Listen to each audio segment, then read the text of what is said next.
কারাগারে থেকেই অবৈধভাবে মোবাইল ফোনে কথা বলছেন দাগী আসামিরা, নিয়ন্ত্রণ করছেন অপরাধ জগৎ।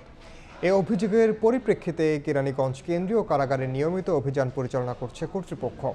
দুপুরে রাজধানীর বকশীবাজারে কারা অধিদপ্তর সংবাদ সম্মেলনে কারা মহাপরিদর্শক মোতাহের হোসেন জানান, ৩ মাসে শুধু কেরানীগঞ্জ কারাগার থেকে বিপুল পরিমাণ মোবাইল ফোন, মাদক ও নগদ অর্থ উদ্ধার করা হয়েছে। কারাগারে বেআইনি কাজ ঠেকাতে নজরদারি আরও বাড়ানো হচ্ছে। তিনি আরও জানান, ৭ মাসে শৃঙ্খলা ভঙ্গের দায়ে ৮২৩ কর্মকর্তা কর্মচারীর বিরুদ্ধে ব্যবস্থা নেওয়া হয়েছে। এর মধ্যে চাকরিচ্যুত করা হয়েছে ১২ জনকে, বাধ্যতামূলক অবসরে পাঠানো হয়েছে ৬ জনকে। এ সময় কারাগার নিয়ে অনুমান নির্ভর সংবাদ প্রকাশ না করার অনুরোধ জানান কারা মহাপরিদর্শক।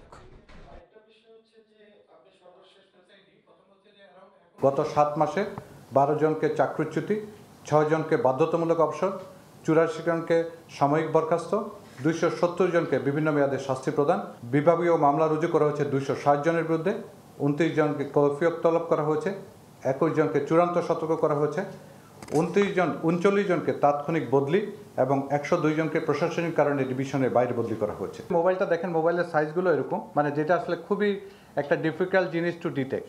আমরা বিভিন্ন টেকনোলজি ব্যবহার করছি। ইভেন অনেক ক্ষেত্রে আমরা কিছু ক্ষেত্রে, কয়েকটা ক্ষেত্রে পেয়েছি বন্দি নিজের শরীরের ভিতরে ঢুকিয়েও ইভেন কারাগারে নিয়ে আসছে।